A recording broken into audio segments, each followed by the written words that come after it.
I'm like, you're gonna cry, like, I'm so sorry. Okay, everybody, we're recording. Do you want the date? Health and Human Service Commission meeting. That's awesome. That's new, we on? Yep, recording to the cloud. Yes. Morning, everyone. Thank you for attending. Hope you all had a great holiday season and a great 2024 also. Let's see. So we're back to business. First item is the approval of the December 7th minutes. My name is Harrison Pierce, by the way, Chairman of Health and Human Services Commission. Any questions, comments about the minutes? May I have, Excellent, as always. may I have, Sorry, Jen. that's okay. May I have a motion to approve, please? Yep. All in favor? Aye. Opposed? Nay. Thank you, Alyssa. Reports, Health Department. Jenna Eielson, Director of Health. So as you see, vaccination slowed quite a bit in December. We had 69 flu and only 16 COVID. COVID overall has been low because it's the under 18 group. I included the DPH charts for all the respiratory diseases so you can get an idea of not only case numbers, but hospitalization rates. So, and then by age group. So as you can see, RSV is, pretty up there with the hospitalizations. And then now after, this was before Christmas, this was December 23rd descended. So, these next couple of weeks you'll have to account for it. And everybody traveling and gathering and everything else, which is. I've been tested COVID is. You got it. Oh, no, but like in December. Yeah, I have a very mild case. Yeah. They'll be right out. One of my friends had 60 people together for Thanksgiving and 29 of them got it. Jen's worst nightmare. All ages. We don't contact trace anymore, so you're on your own. Environmental health updates. December and January are historically low for building permits. So why you see the numbers are down from what we're accustomed to seeing. We did the restaurant relicensing this time for the first time ever with OpenGov and got through that process. The restaurant owners are not like the contractors who in other towns they're familiar with it. It's generally you only own your establishment in one municipality. So a handful struggled, but we helped them through that. Of note, Gopher is going to be under new ownership, so they didn't renew. And then New Canaan Pizza has closed. I met with Brock Sachs yesterday, the landlord. There's going to be a new restaurant. Can't really release anything yet. They work that out between the new person and New Canaan Pizza. But so overall, we won't be going down in numbers. It's just changing some things over. We have a new salon that was approved. Oh, thank God. Yeah. Well, the market is driving it. FEP grant update. The state continues with their monthly series. On December 21st, myself and my FEP coordinator, Nick Jocelyn, attended the medical material management and distribution. We also went over a lot of, after action report of what the state can improve on with, distributing PPE in the future and where, we saw some deficiencies in. So that's been a good process. Immunization grant, I had to submit the first quarterly report, which was from September 1st through November 30th in the amount of $11,074.75. The second part of that immunization grant, there's a designated amount for $17,286 that must be used for a media campaign promoting immunizations and vaccine confidence. So I drafted the RFP. Our grant writer, Greg Riley's been helping me in editing it, and the town attorneys are currently reviewing it. And the next BOS meeting that will be presented so we can put that out to to local media to bid on that dollar amount to get that underway. So you're buying ads. Well, no, you basically, that's the amount that they have to do for everything from Okay. social media to print. Okay, so just So like a whatever. budget, yeah. And it can even be broken down, split between multiple media or, you know, whatever bids we get for the RFP. So we're hoping to keep it, you know, within the local. Any particular vaccines? No, all of them, Any. and all of them. COVID. Mhm. And you just have to add the disclaimer at the bottom, because it's from federal funds, from Health and Human Service federally. So the CDC disclaimer just has to be at the bottom of that. We were looking to do it regionally as the 14 towns together, but like Bridgeport and Stamford, I mean, they're getting hundreds of thousands of dollars. But when you try to do it, each CFO, each town has different bidding rules. So like Stratford, you know, anything over 7,500 has to go out to bid, where, you know, other towns, it's, you know, $100,000. So it just became too chaotic and who would be responsible. So we decided to just keep it all separate, especially when you're dealing with the state and reporting to the state. So, community health updates.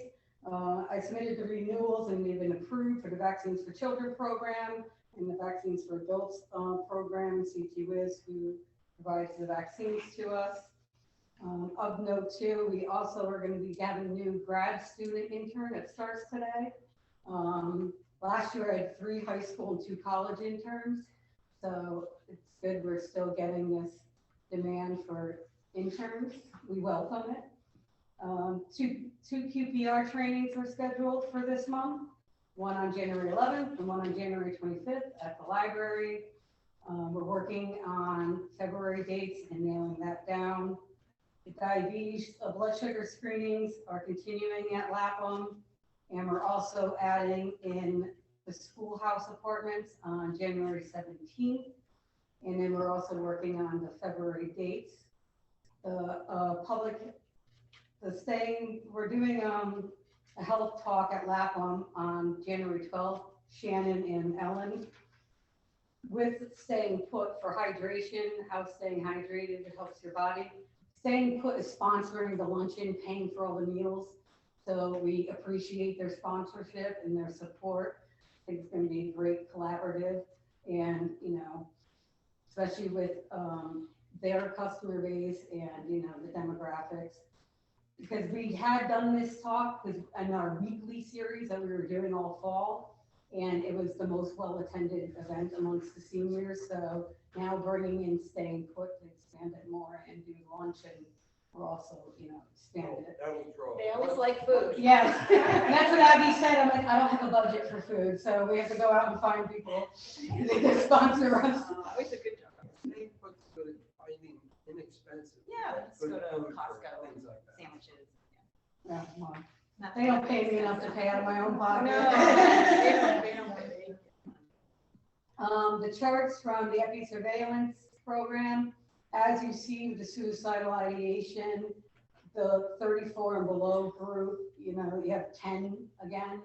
So you still see that that younger demographic is really where they're seeing the suicidal ideation. You see all the other charts of December goes down, goes up. We'll see how that plays out over time. With the opioid surveillance, they now added, that's not an opioid, marijuana THC use.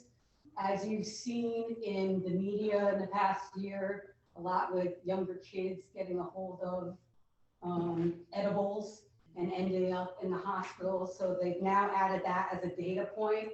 So I was, you know, actually kind of surprised to see us having 4 from 15 to age 24. Is that just a temporary issue, or does it have some longer term effects on young people who OD on cannabis? Kind of depends on who you ask. I've heard different stories on that. Yeah, it kind of is up there, you know. Connecticut has legalized it, so you're probably going to see more of this coming, even though it's not supposed to be.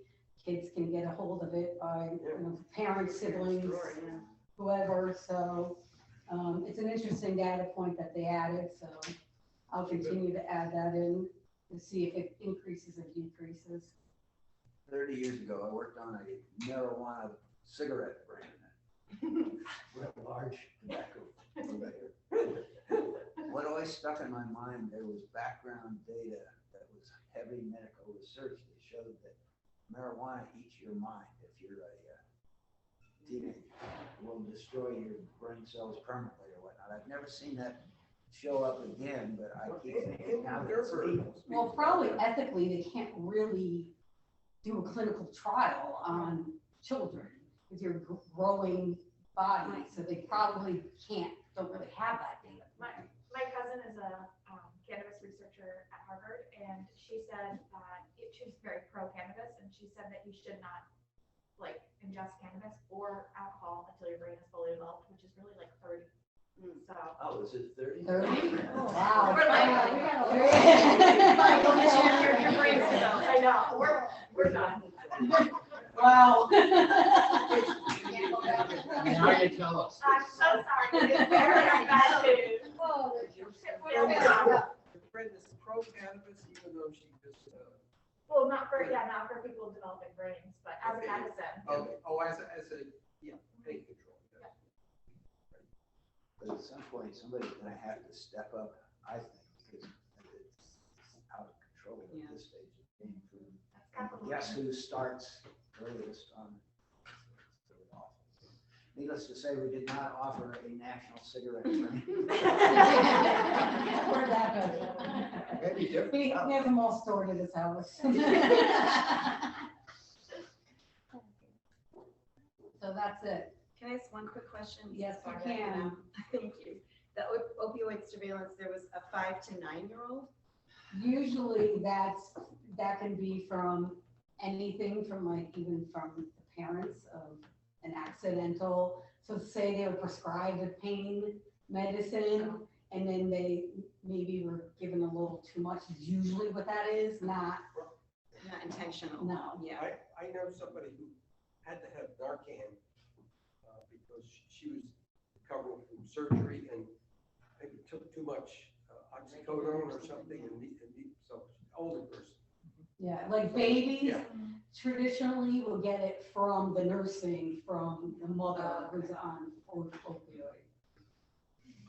Just back to that COVID thing, because my experience is that it is around more than the numbers would suggest. Is there kind of general advice that you have, given maybe the cases are milder, the treatments are much clearer?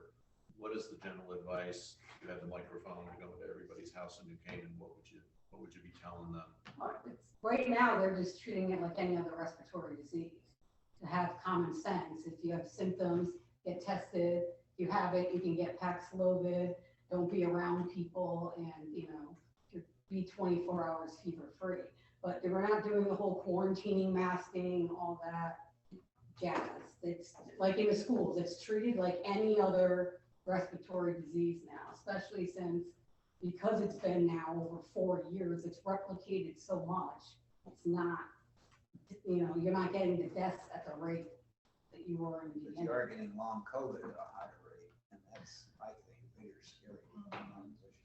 As someone disabled from a virus, I would say. It's something to be. Well, it's kind of like Lyme disease. There was always a debate forever whether there was such thing as chronic Lyme, when there is, but it's always one of those things that takes time to get the evidence to really show it. Great. Thank you. Thank you, Jen. Human Services. Bethany Zorro, Director of Human Services. Starting off with our holiday campaign and successful programming. We're done for the year. It was great. Sent out a letter, and I put your names on it. I hope that was okay. That was good because it didn't make the advertising. Well, the Information was not listed per se. you're kidding. No, but was the New Canaanite, did you see it there? It was in the So, New I Canaanite. saw it when it came in. What about the Sentinel? I sent it to you. That did. I mean, Because I don't even see it. I submitted to everybody, I so, don't even see it.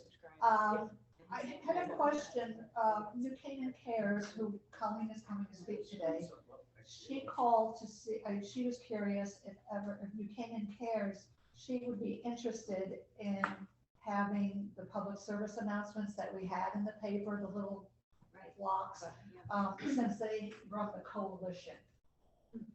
New Canaan Coalition, and, you know, cutting down on alcohol and substance abuse. So possibly next year, I don't know, we'll bring it up, but they would like to join in, and it would help cover the costs, it's usually $1,000. Yeah, it's- yeah. The coalition is made up of kids, right?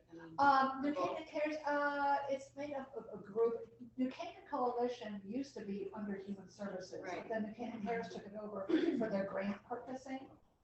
So that's why we backed off, but now, with this new director, she came to me, when she saw this in the newspaper running for the 4 or 5 weeks, she said, can we collaborate? And I said, absolutely, you know, we'll bring it up to the commission. So, okay, so I'll continue doing it. All right, so the Department of Aging and Disability, they're going to be doing their planning activity for the next 3 years for their plan on aging, and they do want municipal input. So I will be, you know, working with them in terms of giving them our feedback. Kids in Crisis, this will be relevant to when we discuss the budget. The high school teen talk counselor, which we are paying for, the position has not been filled, but since the beginning of the year. So I spoke with them and we're getting a credit. They did hire someone last week.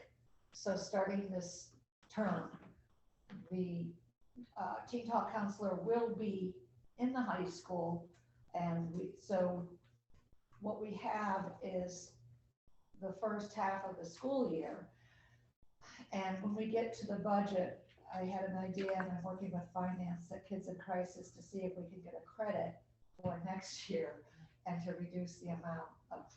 What would the credit be for this? Well, the thing is, some of it is going to go to the middle school teen talk counselor. But whatever's left over, I'm thinking 6,000 to 8,000 will come to us, but I have not spoken to finance. I mean, we're in the process. He's looking at the numbers. But I'm thinking that credit, I really don't want to be reimbursed for it. I would love to have the credit for next budget, considering what we're going to have to look at. Did somebody resign or leave? Yeah, so the teen talk counselor at the high school, he left in the summer. And Well, it's, this was after Ed Milton left, right? oh, this is way after. way after. The good No, news this is was that he had been there Greg so Sloan. long, he had credibility with the population. A lot of turnover. There's a lot of turnover. It is definitely an entry-level job for social workers. do it for a year and then. Not the Is greatest that- pay. is that- Undercut its effectiveness to have so much turnover? It's just one of those things. I mean, do we want to pay more? You know, that's the whole thing we're covering. This is what the cost is. But we can talk about it when we get into the budget. It was Greg Sloan. He was well liked, both of He was. us. He really liked the job. He was here for what, 2.5 years. Oh, He came from New Rochelle, Yeah. and he just decided the travel was much together, similar type position. closer, which Okay, many people are doing. They're getting sure. jobs closer to their resident. Well, hiring social workers today is a tough. It's tough and it's a low paying,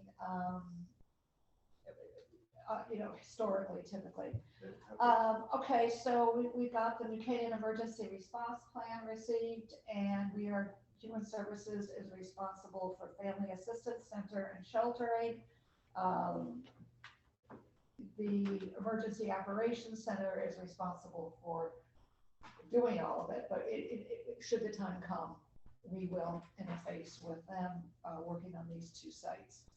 And let me see, next week, we have 2 days of the FEMA and EOC operations and all hazard event. That's 2 days from 9 to 5, January 9th and 10th. Human Services and Health Department. Didn't get any work done then. Exactly. It's just, yeah, it's It's a really, problem. it's a problem, but we have, considering where, our responsibility should an event happen, we will have, 2 days is tough. yeah, 1 day is doable, 2. yeah. But so we're doing that, budget season, so I'll present to the PowerPoint, Board of Selectmen with a PowerPoint January 23rd. Depending on what we figure out today, that proposal will be put up on screen. Grief support group, we're beginning, Marcy and I, January 23rd at the Waverly Library. Thank you, Russ Barksdale. And it'll be a weekly, 6-week weekly rotation of the course or counseling support group. And our choices counseling for Medicare open enrollment, that ended December 7th. The opioid settlement remediation request about the our education resources and education on addiction that has passed with changes in the contracts in terms of dates.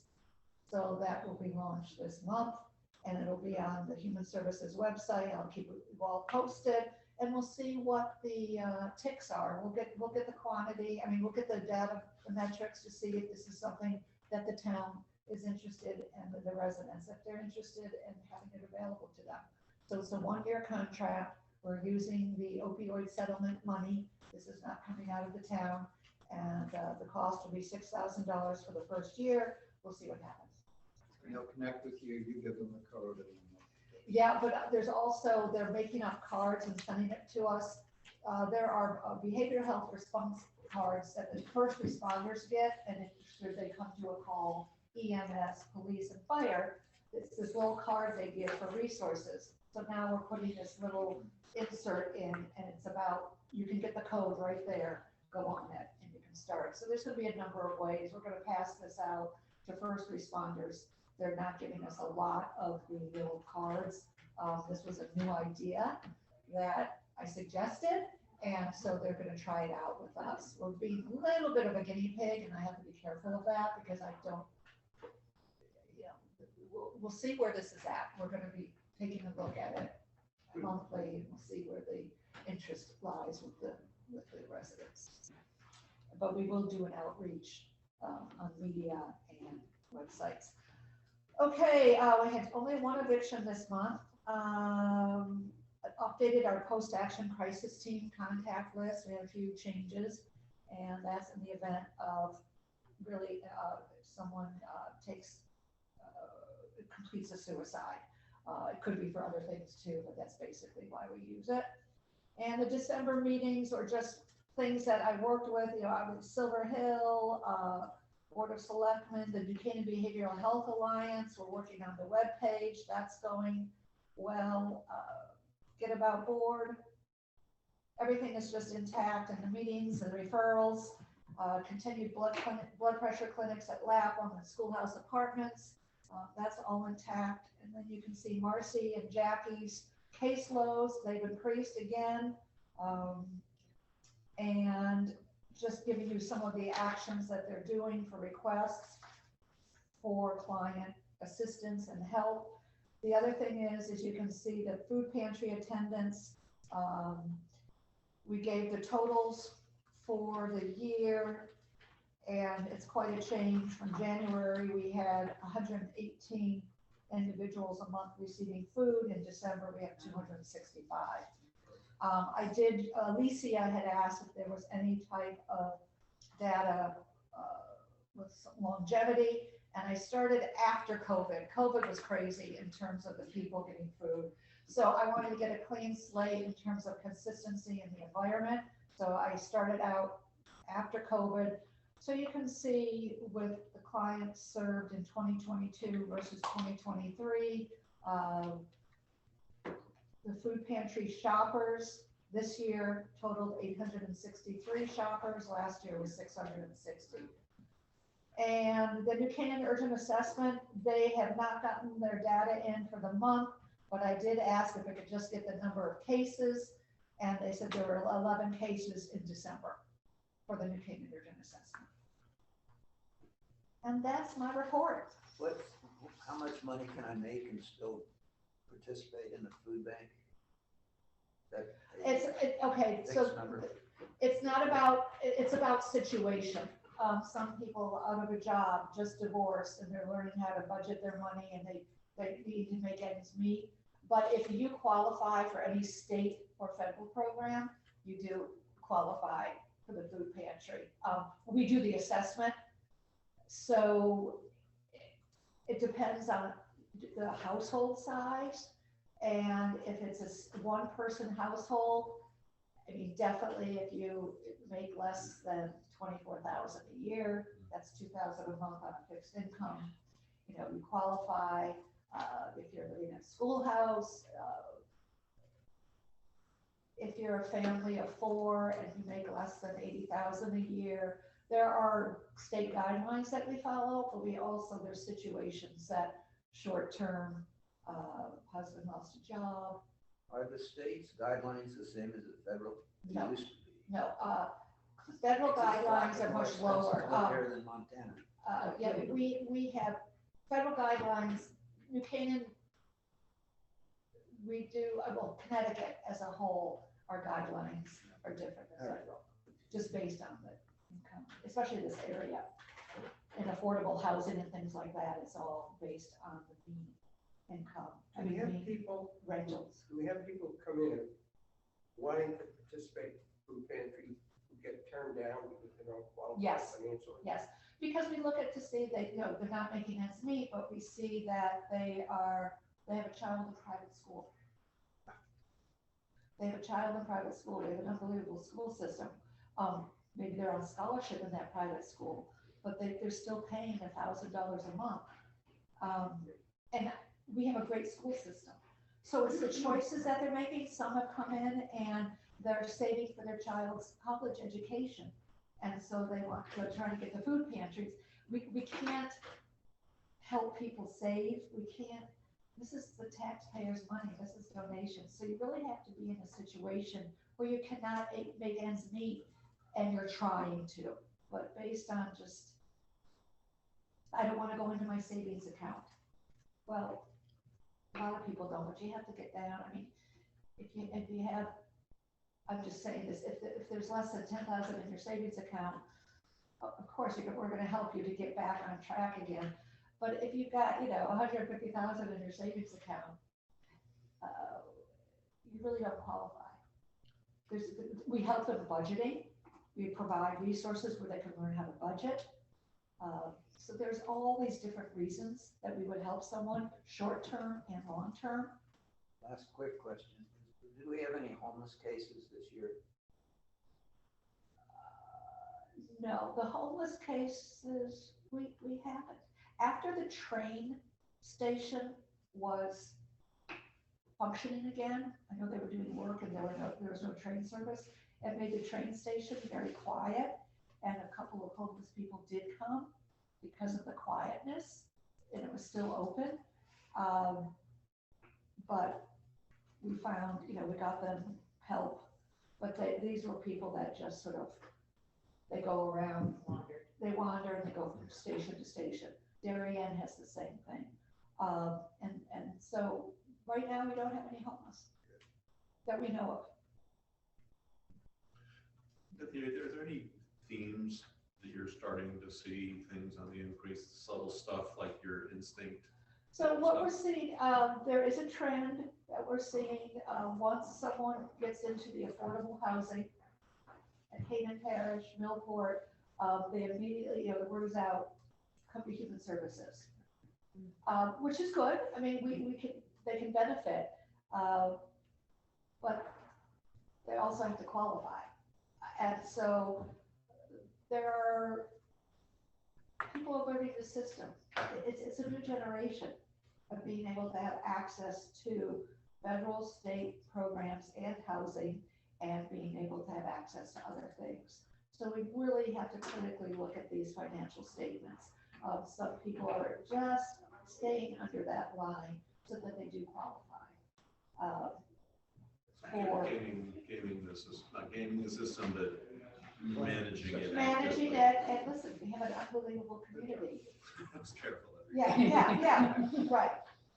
Use your words wisely, but yeah. But it's hard with healthcare attached so much to income limits. I mean, it's very, very difficult to pay for your insurance.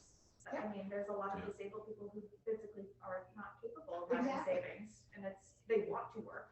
Yeah. But they're not allowed to Yeah. because then they lose their health. We have some unbelievable cases of people that are disabled, but they're choosing to work and you can't, or, you know, you make a certain amount and they're just so proud and just so wanting. We want to help those people to maintain, to stay.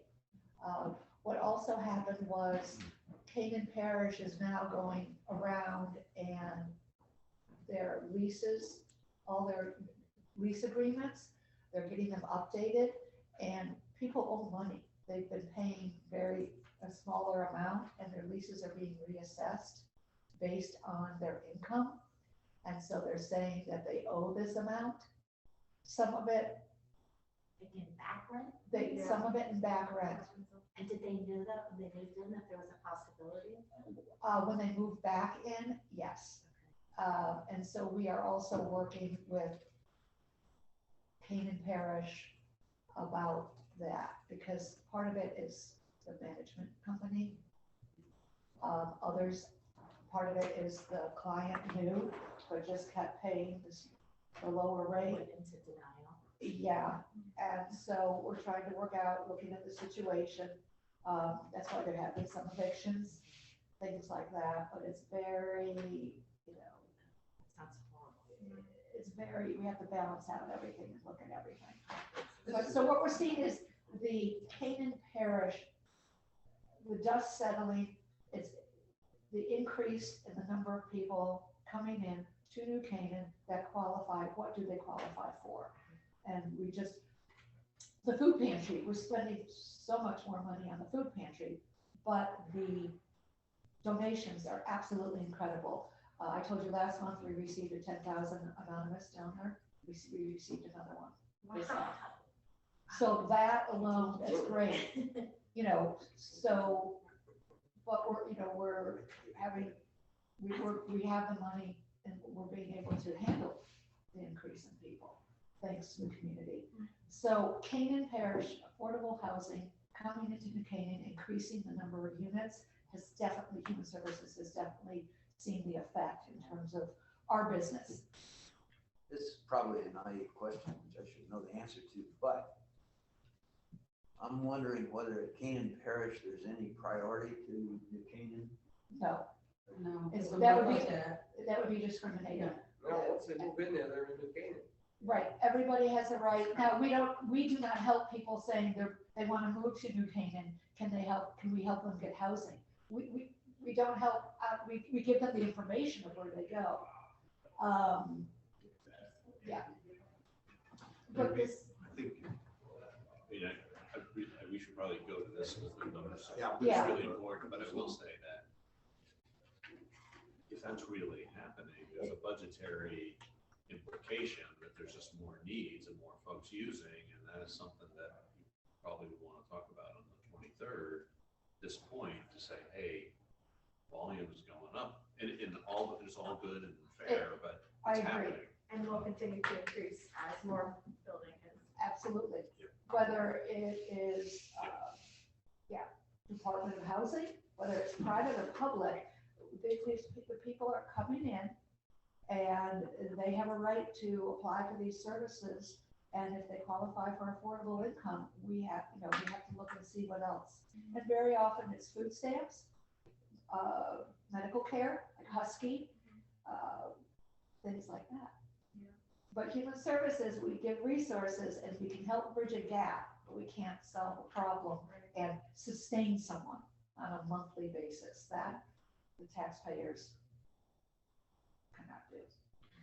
Thank you, Bethany. Yeah, okay. Old business, holiday gift distribution.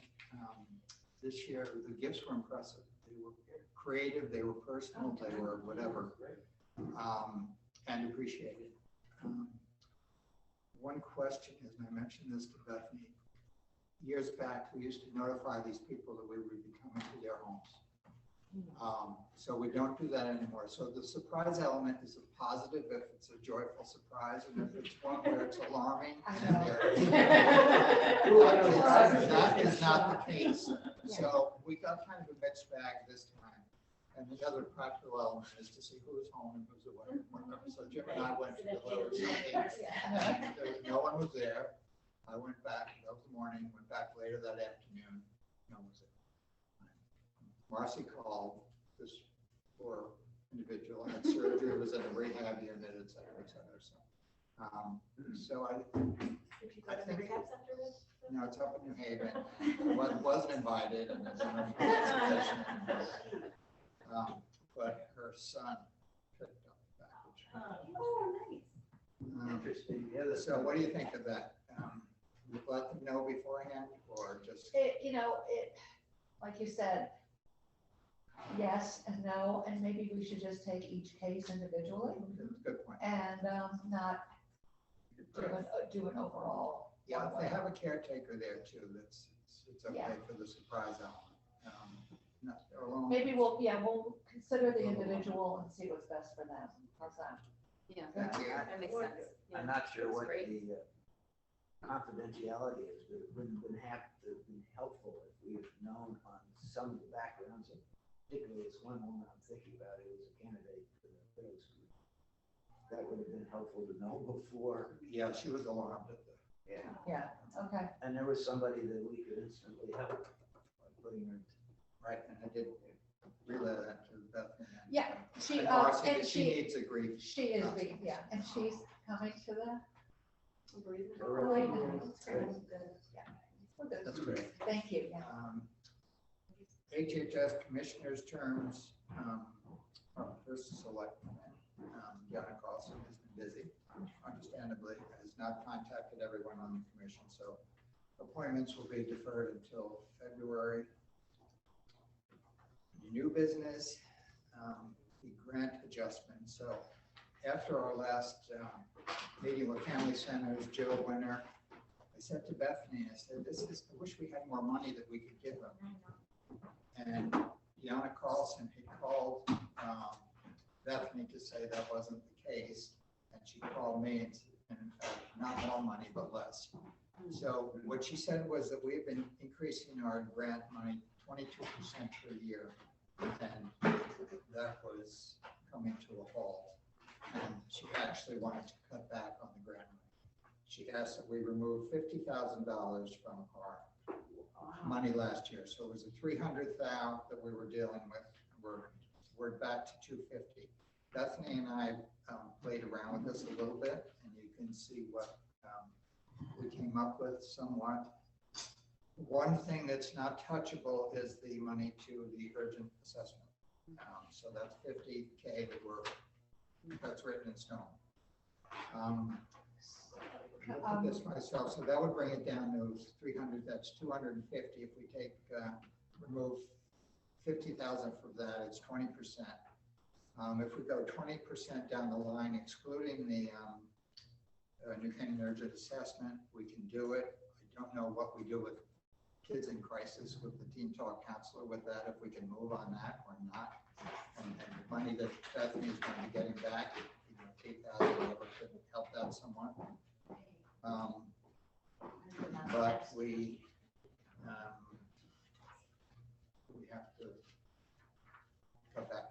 Well, the assessment, that $50,000 was sort of assessed to us, right? Yeah, this was done. We're always picking that up, so it's unfair. The deal was arranged with the last select, so we do have to follow through on that. So this is all for this coming year, right? Yes. So it's 50,000 total. Across all the grants? 50,000, yes.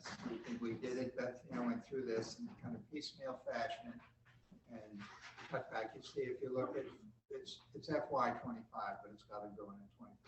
Proposal, and we cut back where we could. So that's one thing. It ended up saving us getting to the $50,000 mark. And then I just mentioned doing a 20%, leaving out the New Canaan Urgent Assessment. So that would get us there also. Maybe we can look at this as line items and see what we want to do with it. So I wanted to say, I had a meeting with Deanna, Josh, who's the budget director.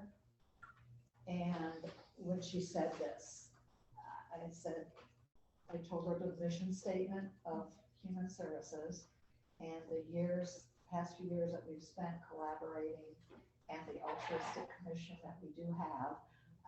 And also the fact that 50,000 of this was from the urgent assessment program. This was just plunked down in our, it was plunked down in our, and I asked her, can you put it somewhere else? And she said, that doesn't solve my problem, that there's too much money here. And I said, but it solves my problem. So it was very respectful, the conversation.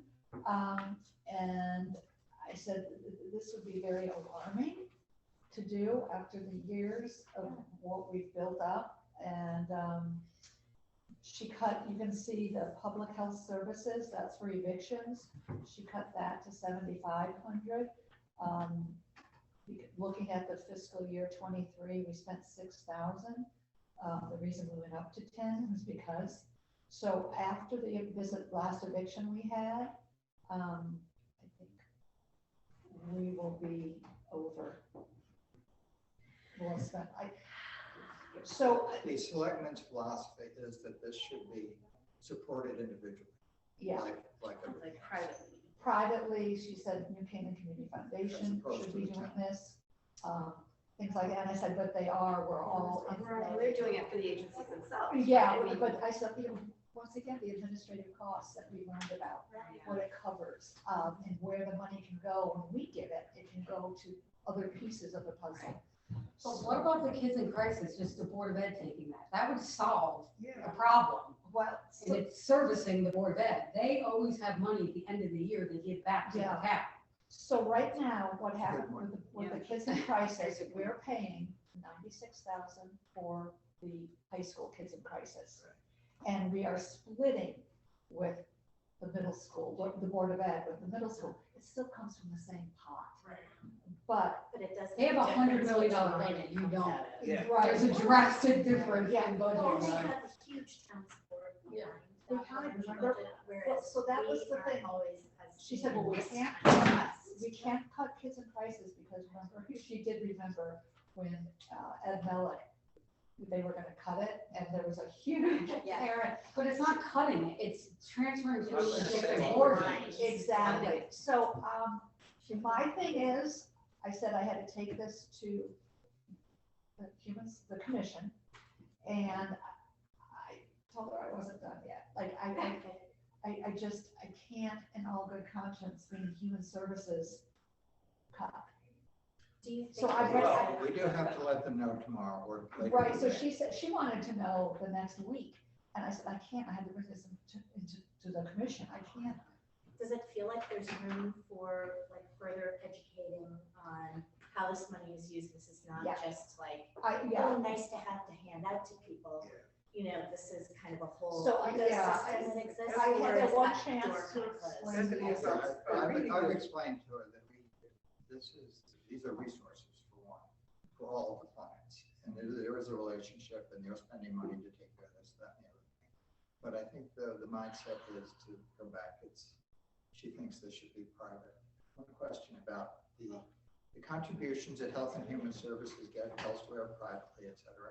Yeah. Can we use that money? Okay, so we have quite a bit of money. Food pantry, no, I mean, that is, and then the warm-up fund. There are a special projects fund. Do we consider this a project? I don't know the definition. of How big special is project. that? Let me just see, can I just make sure I understand the dark gray here? The 299 is what we submitted, Yes, that's what you're proposing. and we correct. have to come in at 240, 250,000. Well, that's what she said, but I can argue. That's what she'd like. That's what she would like. Okay, so the big nut here is that the 144 used to be 96. So that's the 48. Yeah, and the 50,000 that was plunked down for the urgent Right, assessment but you know, program. back in 23 actual, we're at 160 now. So that, we've So- actually had a big jump. Yeah, and so in Due to all the due fit. respect, you know, if she's looking at these numbers, Yeah. 135, 174, 246, Yeah. 29, it does, the trajectory, Yeah. it's a little bit alarming, without any background. Right. So I Yeah. can see her point. Yeah. Whoa, we gotta, whoa. My question is, Well, that's what I was wondering about, like, if there's room for some more, because I think it's hard when you come in and first see people's budgets, you're like, whoa, I had no Yeah, idea totally, it was yeah. this size. I agree, And I yeah. think there's, that's understandable, but I was just wondering if it seemed like there was room for more Harrison? educating about it, I or mean, if it's sort of done and we're just. So let's take it out of the health department. budget. Yeah, I have no money. No, I think part of the problem is other municipalities don't dole out hundreds of thousands of dollars in grants. So when you're talking to other first selectmen, this is extremely rare in a municipal budget. Yeah, I mean, this is one. So we do have to give, you know, a little. We do, And and don't we're giving forget back. how most people here live. Right. so. But I think the easiest solution is the kids in crisis goes to the Board of Ed. Or you could fundraise for it. So I look Like, at you go to parents. Good. I mean, you could. We can- They so- do I it. yeah. look at Get About, which was the biggest item, Yeah. kids in crisis. A lot of towns, a lot of cities have transportation system, Public. public system. We don't. Pay privately to Yeah. use. So we're paying in lieu of that Yes. for Get About. So I would argue that's not necessarily a purely charitable item for the payment. It's not just private donors. That should be a public expenditure to have some degree of There's your public 50,000 transportation. right Yeah, there. I don't know if others agree. Yeah, I think, Tom, that's really an important point because she's probably gonna need some kind of framework, like why this fits. But see, with her Forget About's not philosophy. one of the ones that jumped considerably. No, but But it's the- 25,000, yeah. That's what they're proposing. When we cut it back, we cut it back. No, but my point is they're town services, this is kind of what Tom's saying, they're town services that sometimes we will outsource, right? Well, we, That the town. Well, should they be- do pay for their vehicles, insurance. so we and- used to do that with Norwalk Transit. We, But we had What I'm a- suggesting is we go through this list and see are these town services that are really key, that we are in fact outsourcing to another organization, that we're not doing it, we should be doing it, but we've outsourced it. And that's kind of the role Right. of town funding as opposed to, oh, we really like this organization and we'd like to give them a little bit more. I mean, That's a little hard to strategically, defend. Yeah, strategically, this is human services. These people are coming in, the Catholic Charities, they're coming in and helping these kids. And yeah. that's not the same as buying trucks, right? Or vans, right? I mean, that's a You know, different. if we cut the 2,500 from everything, you know, from the Catholic Charities down, I mean, that's 10,000. So nominal though, I mean. It's so not, but that's the whole thing, it's like the cost of doing business is You just. have to go more than that. I'm just. I think we need to back off and come at this a different way. I would pull 48,000. We'd love to pay for it, but that. For what? If we keep the 48,000 in. Yeah. And go to 144, then all the other things have to take giant cuts, and that's kind of, is that really what I the guess, message we want to send? what happens if we were to reduce the budget by $50,000 and we had to go, like, you had to, where would you get the money for, say, we had an unprecedented amount of evictions? So I would have to Just go over budget. contingent, go over Right, budget. so that's the alternative.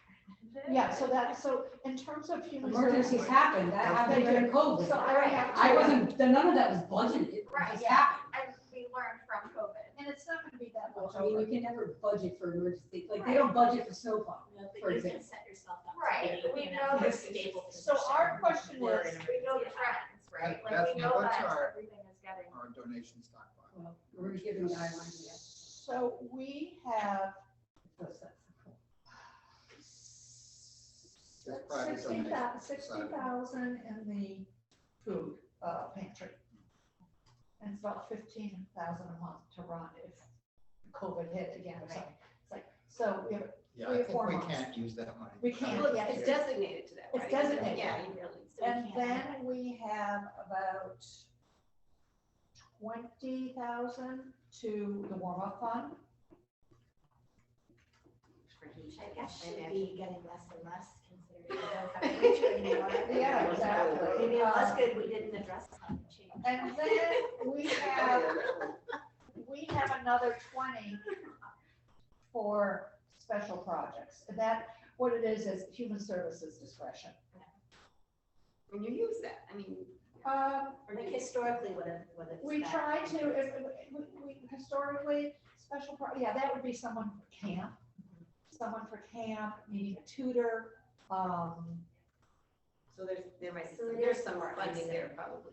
I mean, I hate to say that it's not, but I mean, it is, not the same as food or heat. Right. It is more about a child being Positive able to development, excel yeah. and looking at, Yeah. what Really else? important opportunities, but For- it is for a different children. kind of choice. Or the elderly person can't get up the stairs anymore, helping with a chairlift. Someone that doesn't have any hot water and they needed a new boiler or new furnace, and they literally have no money. So we would, that's special projects. Someone that's lived in New Canaan their whole life and their house is falling down and so things like that. I'm wondering whether we come back and collect in writing what we're talking about here, because again, it's really two big things. Well, number one, this is not just beyond, it's the selectmen, so all three of them. We were given Board of Finance budget guidelines. We were not, it's supposed to be zero-based budgeting, 3% at the most. We're looking at 22%. And you're looking at a massive increase. Yeah, So you gotta give them a little, leeway. yeah, I've got to honor, respect this request. Except that we have to honor what our responsibility is. I know, Part so, of Newtown is not down here by accident.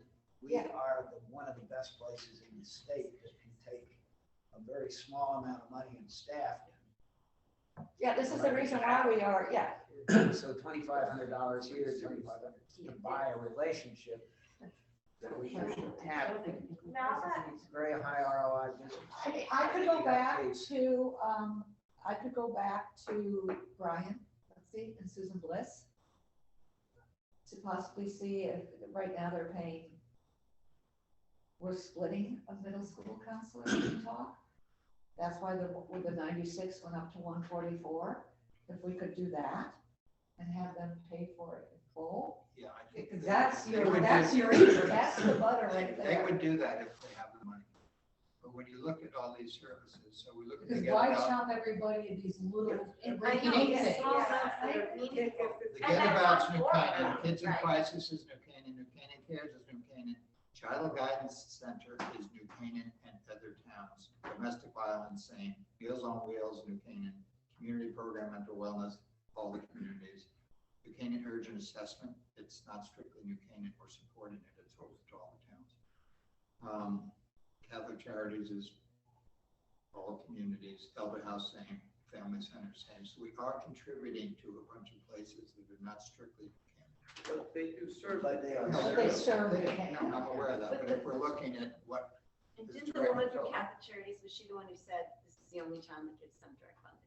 That was my point. Municipalities don't do this. Yeah, That I'm not saying we was- shouldn't be. that I'm was- just saying that I can see that argument, Yeah. Nobody Yeah, else but is we doing it. can't do it all on our own. The idea that everything would be New Canaan focused doesn't make fiscal Right. sense either. Why would you replicate over all of these communities when an organization can serve many communities? So. let's, yeah. let's, So it's let's the speak to essence of Brian. us, if that's what, So speak to Dr. Lutzy. Let me talk to Susan, them. and see what, this may not That would be answer the easy. question that they're looking for, they want to cut back on these other expenditures. Sounds like maybe. But But tee it up. You Because mean it is they with don't- them. It's not just about the lump sum, it's that they think we do too much, just. Well, it's, that money from the Board of Ed is whether it goes to HHS or the Board of Ed, it's New Canaan.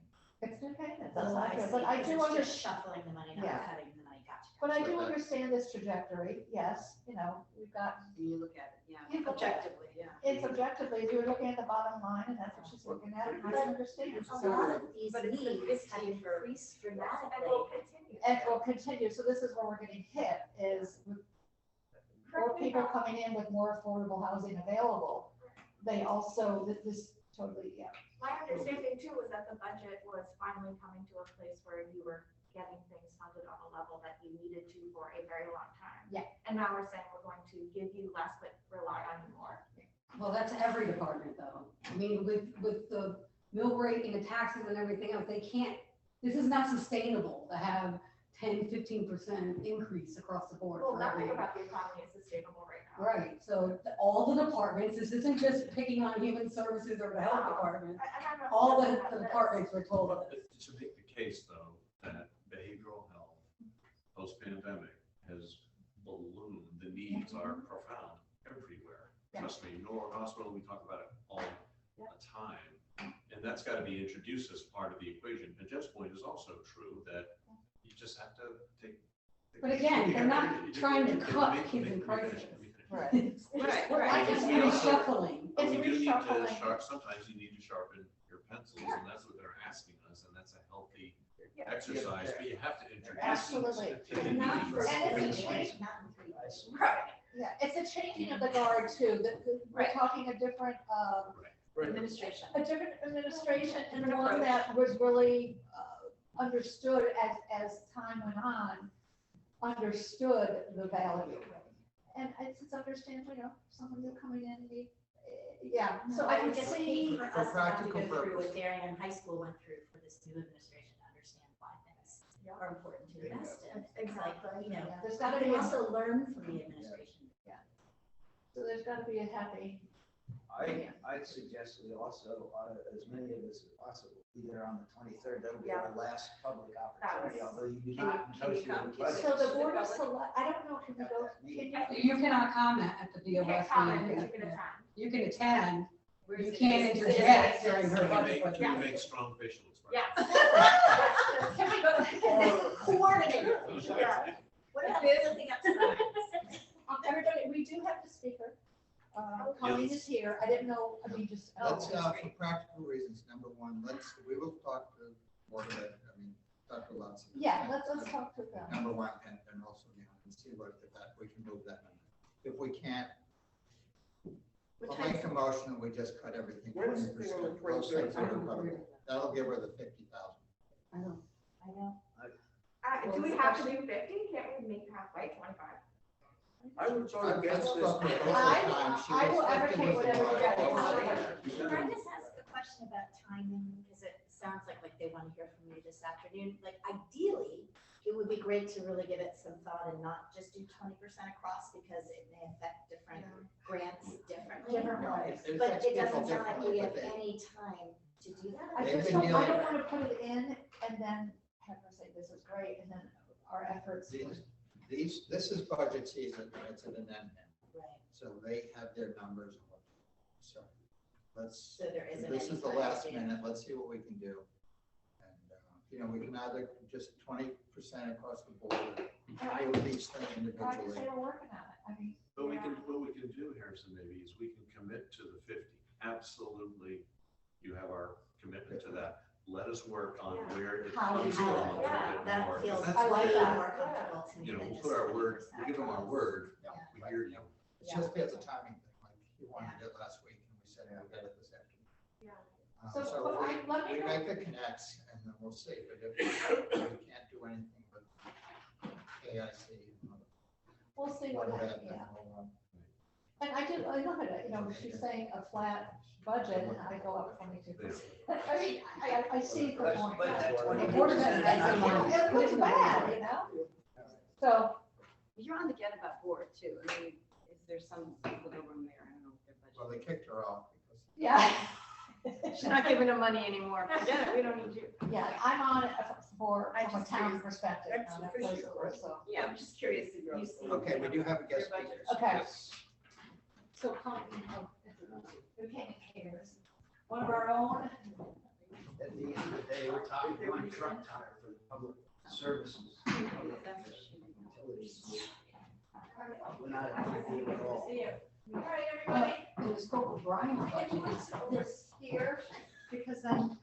Hi. Colleen Proster, New Canaanite. Hi, Colleen. How are you? Thank you for coming. Thank you for having Harrison me. Pierce, Chair of Health and Human Services Commission. Why don't we go around the table just to What's your, we don't have any. Hi, Jim. Hi, Becky. Peter Kim. Alyssa McKenzie. Jen Ladder. Jen Isleson, I'm the director of that. Well, thanks for having me. Yeah, so we're here. Oh, I'm sorry, there's Russ on the screen. Oh, Russ Barstow. Oh, hi, Russ. It's just been very So he quiet can't even today. see me. I'm characteristic of quiet today. And Kim Norton. Good morning. Okay. So Colleen started with she. July. In July, right. So this was a good time to come after getting about 6 Yes, months under her exactly, belt. yeah. And we've been working together on a number of things with the Buchanan Community Foundation, Buchanan Cares. It's just a great organization, and tell you a little bit about it. Sure. I did bring a few things. I don't know, we sent these out with our annual appeal, but we did target more on families with children 18 and under, really, because that's our, families and children. So I can pass some of these around. I'm sure you all know kind of CARES, 44-year-old organization, so it's had different iterations. And then I also have just some save the date, upcoming date stuff, so little material. But, right, am I correct in understanding that everyone kind of knows CARES or knows, hi, good morning? Oh, you just missed the conversation. Darn. Have you been standing outside? Perfect timing. No, I just got out of the meeting, and so, and I have to go to another one, and I thought, well, I'll just check out, because I can't be here, I just wanted to Thanks say. for I coming. haven't met most of you, except, so, And this is Colleen Prosper, she's I'm- with Buchanan Cares. yes, Okay, yes. yes, okay. yes. So, I'm at the boring part of the agenda. Oh, no, well, I mean, no, it's the most exciting. Okay. Yeah, I just want, is Alicia here? Alicia, no. No. Meyer? Oh, Alicia, yeah, I just got an email from her today, Okay. so I just wanted to. Okay. So I was just, assuming most people have heard of Buchanan Cares, but it's a 44-year-old organization, so it's been around. And I started in July. And, really my first year, I'm going to be continuing with our standard programming and then kind of, observing more responsive to what the community needs are, right? So our 3 pillars are empowering youth, strengthening family, and building community. And our programming really follows, those 3 pillars. And provides youth programming after school, everything free of charge, and parent programming in partnership with our PTC and PFAs. And then we're doing 2 large-scale community programs every year. We did a wonderful conversation with author Jennifer Wallace this fall in the beautiful Jim and Dee Dee Bartlett auditorium, and it was moderated by Dr. Letsy. And we sold out that 325 seat capacity. So we are really excited about that. It was a great way to get started in my career here. And then we have Max Stossel coming on April 4th. And we've partnered with not only the Buchanan Public Schools, but also St. Luke's and the Buchanan Country School to have Max come and talk to students grades 7 through 12 about technology and their use. And we've heard he's extremely powerful with the kids, that they're deleting apps on their phone when they're, learning from Max around the manipulation and, what technology is kind of doing to them. And then we'll have a community-wide event that evening just to talk about social media and our kids. So really want to stress that it is a community event. It's not really youth and kids, it's grandparents, Tom, I'll see you there. And, community leaders as well, right? This is technology and our children and all of us is a challenge that we keep hearing that the community wants, programming and education on. And then lastly, and you can read on this, we're the local prevention council leader. So we receive grant money for education and prevention of substances, alcohol, vaping, drug prevention and education. So we lead that with the New Canaan Coalition, of which Human Services is on. And, coming up with programming on that, education and prevention with youth and, and the community. So I'd love this to be a conversation or answer any questions anybody has. Great, I want to say that Commissioner was very interested in terms of partnering next season. Great. For the substance abuse. Wonderful. Public service Give it- announcement. Oh, good. I know, I brought that in. I'm like, let's partner together. Done. Done. Okay, great. And we do have grant money that we are looking to fulfill. Our next coalition meeting is next week, and You may have had the grant money.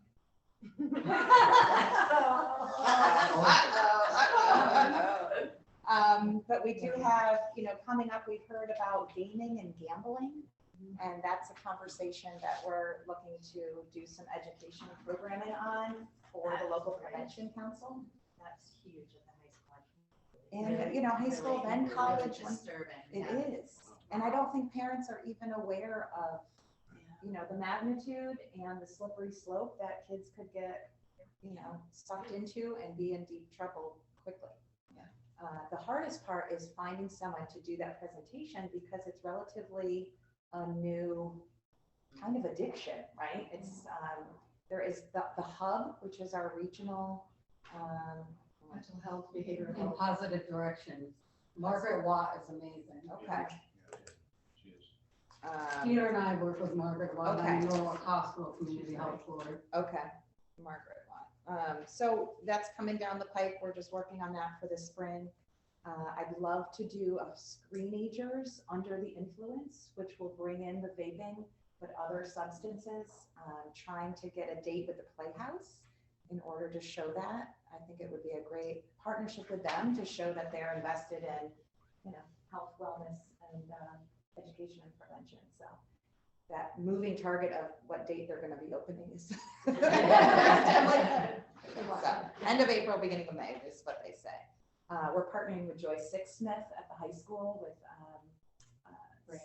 with Grant Council and doing anti-vaping stickers around March Madness for coffee cups and pizza boxes in town. And the kids will have a competition in order to create the sticker and win a prize. And she's got a great group of kids there, large and growing.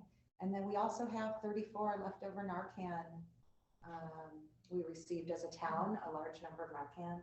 So we'll work with the coalition to come up with a way that we can, effectively distribute those in town. So we did do a restaurant worker Narcan training this summer, right when I started, in partnership with the chamber and Laura. And we think that's really a healthy way to have Narcan at each and every restaurant, thinking that it may be a first line. And having that training done for them so they feel, it's not very difficult to administer, but, just kind of being able to make sure that every restaurant in New Canaan has those. And then just that they feel comfortable administering them. Earlier, we talked about marijuana. I'm interested in what the CARES and the Hub and all the other groups that are part of that coalition's point of view strategically is on marijuana and youth. Because we talked about the fact that we know that's not a good thing. Yeah. And the And legalization yet of it's it. coming Right. like a truck, Well, I think with behavioral health and, we do struggle with New Canaan not having a survey, so knowing kind of how much the kids are using it, or even just in general. In our partnership with Paul Reinhardt and the addiction services. So this under the influence does talk about vaping, and then you could be vaping nicotine or cannabis. So, but without, we are looking for education and prevention, but we don't have kind of a data. Not a state or hospital. So Colleen, the way it came up today. Sure. I have 6 different surveillance systems as a director of health that Okay. I'm responsible for. So in the epi surveillance, where we have the suicidal ideation, the OD map of opioid overdoses, the new data point that they added was marijuana THC, which is part of my report, and where it was showing in that younger age group of the overdoses. And like I said, you see in the news, the kids eating edibles, getting a hold of it, ending up in the hospital. So that's a new data point that they just added. So now that it's been a full year that it's been legal in Connecticut, so it'll be interesting to see how the data changes. Right. This data that I get is associated only with EDs. So it's only with emergency departments. It's not, going to urgent care or, anything like that. So we'll see how the numbers are, but just to have that many in the ED is even alarming. And now for that, is that, Norwalk or Stanford emergency rooms? If or any ED that are New Canaan resident is But it's tend to be right. goes to. And would we get that New Canaan data on that? Yeah, I get the data monthly. Wow. So any questions, you can always email me and we can Yeah, collaborate. definitely. And like you said, if you have a year of data now, then we can see, Yeah. what are the And we'll trends? see what the trends are, Right. like the suicidal ideation, it's not going down. Russ has a question. Yeah, hi, welcome. Sorry to be joining you via Zoom. Hopefully you can hear me okay. Can you give us an idea of what the total annual budget is? And is there any quantitative or qualitative report that you do quarterly that you could give us just to give us an indication of, some of the statistics and data for New Canaan? Is that local prevention council specifically, or just New Canaan Cares, New help? Canaan Cares specifically. Okay, well, our annual budget is 225,000. And then the local prevention, grant money that we receive, is 2 grants that makes up only $9,000. For education and prevention of that. And, I'm only 5 months in, so just starting 6 months, but we have an annual report that we'll work on for the spring. But we do not, I have data that I use for my grants as far as, how many youth are participating in our after-school programs, how many parents are participating in our programs. I'll keep track of that in this first year as far as, the data for that. And in terms of a survey, this was part of what the proposal that you passed for the opioid settlement program to have, I think it's $25,000 go to New Canaan Community Foundation to run this town-wide survey, not just at the school level. So that in conjunction with then, you also, I know you know, but to just re-mention, New Canaan Cares received $10,000 of this settlement to be able to do something Right. about addiction or, education based on what this survey is going to bring. So I'm hoping that, Right. that partner will keep. Right, and will help. specifically for New Canaan, right? Yeah. What do the kids and working with, Yeah. Officer Deek at the high school, and what are they seeing and what are the Yeah. trends? And then how we can be education and prevention going forward. Going forward, yeah, so I think it's vital that this survey with, it'll be behavioral health, it's a number of things, but Right. addiction. Where is the survey in this? Are we doing Pardon me? it? Is it happening or? The New Canaan Community Foundation, they're looking at terms of It's still hypothetical. They're thinking A supply, it's a big it's a big, initiative, And it hasn't been It's always- done in almost 20 years. and it's always politically tricky because there are those who don't want Right. the tough issues. yeah. Right. And Lauren's Both great sides. about, a balance will be, you guys are great, a balance will be good, but hopefully, so that'll come out. Right. And hopefully we can gain some insight on that. I mean, one thing I'm really struck by your comment on the gambling thing, and you doubled down on that. I would love if somebody could find some data points on that, because that's a big deal. Right. Because we know how addictive gambling is, when you Right. throw it in the hands of kids, oh my Right. gosh. On their phones. Yes, on online. apps, so Yeah, it's even access less is real than too like going easy. into a window and plop. It's like hashtag. But to get Very ahead of scary. this, Right. would be great to have Right. any data points, What from the is school or Marcus's something name? that would get. WATT, WATT. And I know the hub is working on gambling too. because Yes. They got money from the state, because that's another big thing with the DraftKings and all this other stuff. Again, technology's great, but it also, I think it's parent Used for education bad as well, things, right? yeah. Parents don't even know that even embedded in games is a type of gambling, Yeah. right? And Oh, so Sure. it's the same addictive Right. behavior. And if or kids are or starting- supercharged. putting it Yeah, in the same yeah. game. It's so addictive. Right. It's really, I mean, like, just in the last 3 years, Right. where I've never even heard of it, to it seems like every single one of my kids' friends does it. And my kids are constantly wanting to do it. Yeah. I mean, do the games of the gambling or what? Like draft games, and can you, there's an age requirement begging me to put my social security number in for them to have an account. And I'm like, are you kidding me? And some of them, you just have to put a date of birth, so you can just. Right, but some of them, like, the ones they really want to do are adult gambling sites, and I think there probably are lots of kids whose parents sign up for an account, not really thinking 2 steps ahead of, oh, why would I not do this, you know? I mean, you just have to think their parents would do that because it's human nature. So anyway, it's like, I'm so glad to hear you bring You know, that up. and then because it's an addiction that's and not it's so substance new. related, but Yeah. it's But it's, severe. it's chronic. it's that part of the Right, brain, right. it was that part of the Right, brain. right. Underdeveloped. Right. Let's Yeah. make those places. Anecdotally, Right. feels a little rampant, but maybe that's just my, you know, I'm exposed to. How old are your certain group of kids? 18 and 16. Okay. So do they drive to New York to do it? No, yes, yes, they will go up to Vista. It's not legal Cross, here. your phone crosses the state Yeah, line. you're right over the You can line. place your bets in Yep. Vista and drive back. I mean, Oh it's just, my right? God. Yeah. I know, I have one of those, I always feel like I'm pretty clued in, I'm pretty like wide open. And all of a sudden I was like, what? Where is it? Where did this come from? This is, but not like a small, interesting sub thing happening. It already feels pretty widespread, so. So we're looking on February 5th to have this community conversation here in New Canaan. So we were working on it before the holidays and we're just trying to fine tune who's going to be leading that conversation here in town. And I think it's just an introduction of this subject and with more to come, Right. educating parents on that, maybe some that don't know. Totally.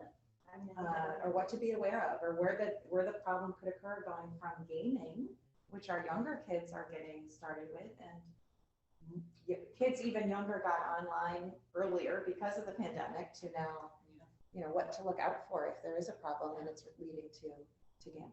So, does everyone get our e-blast? No. No.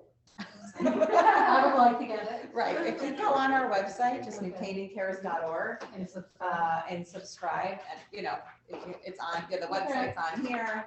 I mean, the donate URL will bring you right back. Where's your office now? We're in Irwin, Irwin. we're in all the our old. Yeah, My buildings. neighborhood. Oh, yeah. Right. Yes, that's a nice Come on location. up, ring the bell. Yeah.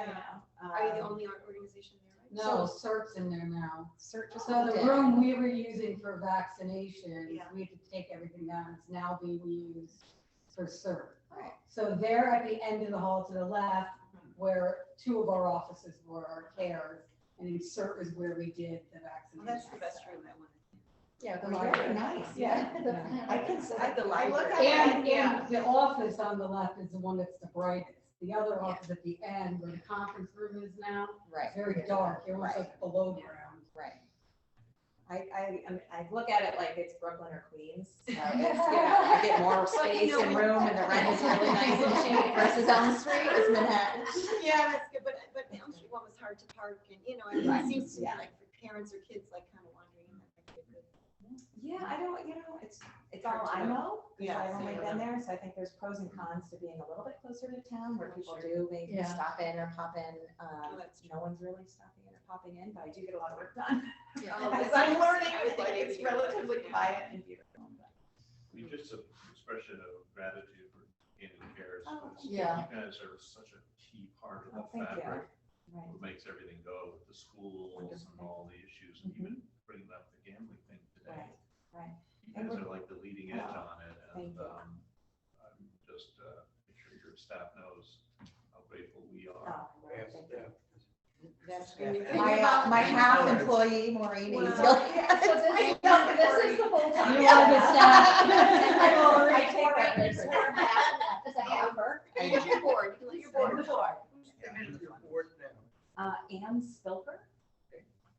Beautiful red hair, wonderful volunteer in town, but, no, I'm very excited. We are presenting, or I am presenting, CARES is maybe presenting next Thursday at the kindergarten transition meeting at East School. So partnering with, and I think CARES needs some reestablishment with the new families that have moved in. I don't think they know the CARES that, Jen and I know from raising our teenage kids. So we're really trying to get out there, let them know that we are their partner in, this entire journey. And, you know, we're open for conversations and responsive to the community. So you'll see kind of, you know, some of our other parent programming that's coming down. Importance of oral language and storytelling, and that's more preschool, elementary school. Elementary school teachers and administrators are finding that the kids post-pandemic are lacking in, you know, just their understanding of the importance of oral language and how storytelling plays a part in that. So, I mean, that's our wonderful town, right? The partnership between the schools and an independent nonprofit and human services and the library. I mean, it's fun. I'm really enjoying it. And then destigmatizing mental health with the high school. Great. Yeah. So the PFA presidents right now came to us with that. And again, another joint partnership between what's available for our students at the high school and educating parents on that. And then if there's this severe, you know, more severe, and understanding Silver Hill and urgent assessment. And, you know, this town is fantastic. And we all make that up. You're a vital force. Oh, thank you. And we're just, Thank you. I'm glad the commission was able Doors to. open, please reach out, Okay. sign up for the newsletter, and please join us. Like, we really want this to be more intergenerational as well, right? Because I think Are you, so here you are with the younger Right. adult family, youth and family. Right. Or Jackie DeLuey. Right. Right. Clientels and things. Any suggestions in the older? In my 5 months. Yeah. I've met with Gina Bloom, you know, with Staying Put. Good. We do a CARES craft club at the library and have partnered with Staying Put, Wave Me Life Care Network, right? Just trying to make those connections.